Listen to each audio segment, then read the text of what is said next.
안녕하세요. 임상심리 전문가 이선유라고 합니다. 현대인에게 심리학이 전하는 메시지 제8편. 이번 영상에서는 차가운 마음 뒤 감춰진 외로움을 마주할 용기 라는 주제로 말씀드려 보겠습니다. 먼저 사례입니다. 겉으로는 어떻게 보일지 모르겠지만 저는 사실 사람에 대해 냉소적인 편이에요. 친구나 동료들에게도 마음을 닫고 방어할 준비를 하는 것 같아요.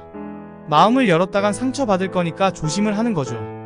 빈틈을 안 보이면 적어도 상처받을 일은 없겠지, 그렇게 생각해요. 주연님은 최근 인간관계에서 가슴 아픈 상처를 경험했습니다. 이전부터 스스로를 냉소적인 사람이라고 생각해왔던 그는 이 사건 뒤 마음의 문을 더욱 닫았죠. 굳은 표정을 한 그의 얼굴을 본 동료들은 무슨 일 있냐며 물었고, 평소 가깝게 지내던 상사는 또 뭐 때문에 화났냐며 농을 걸어왔지만 그의 귀에는 동료들의 관심이 좋게 들리지 않았습니다. 오히려 자신이 표정 관리를 하지 못하고 있다는 질책으로 느껴졌고, 밝은 얼굴의 가면을 계속 쓰고 있어야 한다는 부담으로 다가왔습니다. 그는 안부를 묻는 동료들에게 피로감을 느끼며 속으로 짜증을 삼켰죠. 우리 주변에는 냉소적인 사람들이 있습니다. 혹은 나 자신이 냉소적인 사람일 수도 있죠. 어릴 때는 해맑았던 사람도 속된 말로 사회물을 먹으면 사람을 바라보는 눈이 냉소적으로 변할 수밖에 없다고 말하기도 합니다. 왜 냉소적으로 변하는 걸까요? 예를 들어 길에 경찰이 있는 것을 보았다고 합시다.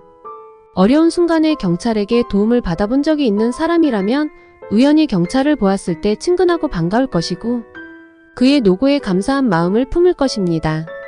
반대로 경찰에게 단속을 많이 받아본 사람은 경찰을 보면 경계하고 벌금을 물었던 기억을 떠올리며 불쾌함을 느낄 것입니다. 인간은 과거의 경험을 바탕으로 현재를 해석하게 되니까 이러한 태도의 차이는 당연한 일입니다. 따라서 세상과 사람을 냉소적으로 바라보게 되는 것에는 당연히 이유가 있을 것입니다. 인간에 대한 배신과 실망을 겪으며 사람은 믿을 게 못 된다고 자신만의 신념을 구축한 것일 테죠. 어쩌면 나에게 상처를 준 사람은 나를 길러준 부모일지도 혹은 매우 절친했던 친구일 수도 있습니다. 믿었던 사람일수록 상처는 더욱 깊게 새겨지고 다시는 비슷한 아픔을 겪지 않으려 애쓰게 됩니다. 방어적인 태도를 취하고 마음의 문을 열지 않는 것이죠. 자아를 보호하고 방어하려다 보면 타인에 대한 경계심이 높아지고 예민해집니다.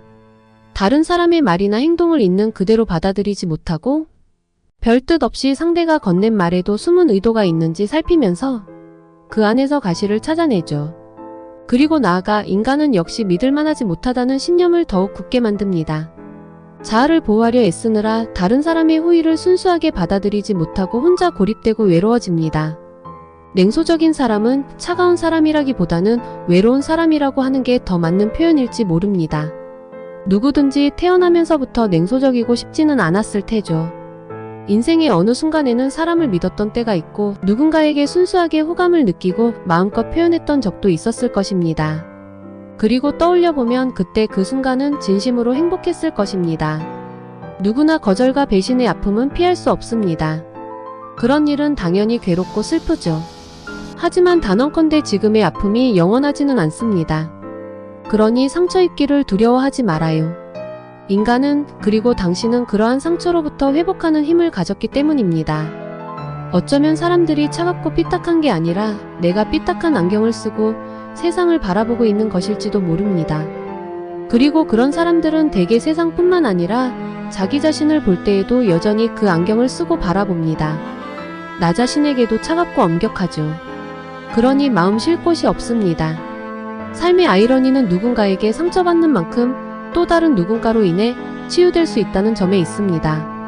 마음의 문을 닫으면 더 이상의 상처는 받지 않을지 모르지만 치유와 회복의 가능성 또한 닫아버리는 거예요. 마음의 문을 여는 것은 새로운 상처가 아닌 치유와 회복의 시작입니다. 오늘 남은 시간 동안 내 곁에 있는 소중한 사람들에게 마음을 내어주는 작은 용기를 가져보면 어떨까요? 자, 오늘 이야기는 여기까지고요. 내용이 유익하고 흥미로우셨다면 구독과 좋아요 부탁드립니다. 시청해주셔서 감사합니다.